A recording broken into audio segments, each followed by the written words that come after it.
Dimanche dernier, j'ai changé mon compte Instagram pendant 24 heures avec Alice et j'ai appris un truc de ouf.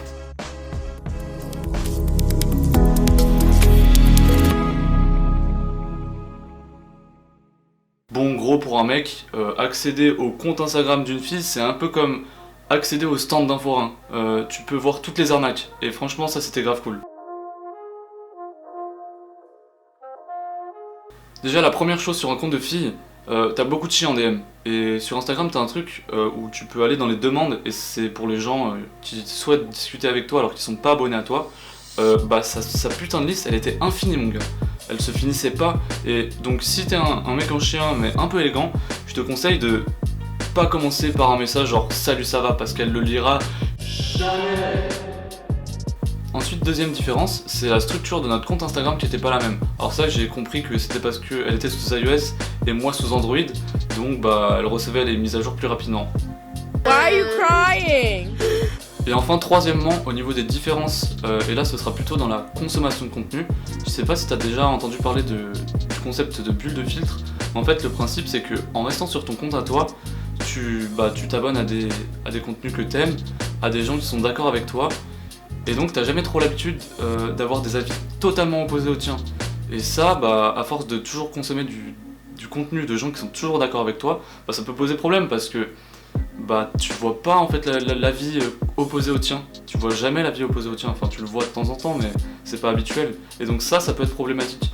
Et avec le compte d'Alice, du coup, je pouvais avoir un contenu qui était carrément différent du mien en fait. Et ça c'était plutôt cool. Si tu veux, on pourra reparler de ce principe-là dans une autre vidéo si le concept qui t'intéresse. Premier truc cool, c'est que quand je pensais à me connecter sur Instagram, c'était seulement quand j'avais envie de poster une story. Je me disais jamais, tiens, et si j'allais voir si mes potes m'ont envoyé un message, parce qu'en fait j'étais pas sur mon compte et les gens je les connaissais pas, donc je m'en fichais, j'allais jamais voir ça. Donc au final, en passant moins de temps sur Instagram, je postais beaucoup plus de contenu alors que d'habitude je traîne un peu plus, je suis là à répondre à mes potes et tout, et donc ça me fait perdre beaucoup plus de temps. Alors ça pour le coup c'était cool parce que je perdais moins de temps en fait et j'étais plus productif. Deuxième avantage, quand je postais des stories, j'avais pas la sensation de me répéter, d'être redondant parce que les gens je les connaissais pas, donc je pouvais refaire des trucs que j'avais déjà fait auparavant. Et pareil, un autre truc, c'est que en arrivant sur ce compte, dans les circonstances où j'étais, je me suis senti légitime de me présenter en fait, de me présenter à eux parce que c'est des gens que je connaissais pas et qui me connaissaient pas. Ouais, ça marche. Alors que je l'ai jamais fait sur mon compte. Et pourtant, 4/5 je pense, des gens qui sont abonnés à moi, ils me connaissent pas du tout en fait. Ils me suivent parce qu'ils aiment bien mon travail, mais ils me connaissent pas du tout.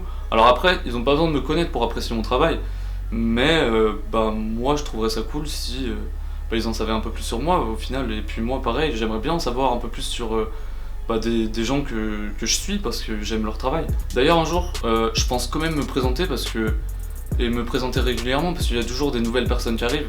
Et je pense que ce serait cool en fait, déjà juste qu'ils sachent tout ce que je fais dans la vie ou j'en sais rien, juste qu'ils voient ma tête en fait. Après ils ont pas besoin de voir ma tête pour aimer mon contenu mais moi je trouverais ça cool en fait. Les inconvénients, il y en a quand même et ils sont pas négligeables.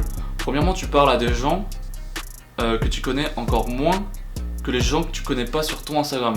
Alors je te laisse cogiter un peu parce qu'elle est dure à comprendre cette phrase. Et donc au final, tu t'oses pas faire tout ce que tu voudrais faire comme si tu étais sur ton compte parce que tu connais pas les gens, tu sais pas ce qu'ils aiment et comment ils vont réagir parce que c'est pas toi qui suivais à la base. Toi tu connais pas les gens, mais les gens ne connaissent pas non plus. Et pour ça, ils osaient moins venir me parler en fait. Ils osaient moins interagir avec moi comme ils l'auraient fait, comme ma communauté entre guillemets l'aurait fait sur mon compte en fait. Bon, en même temps, imagine le mec en chien qui était là pour la meuf et qui voit en story un mec avec une barbe.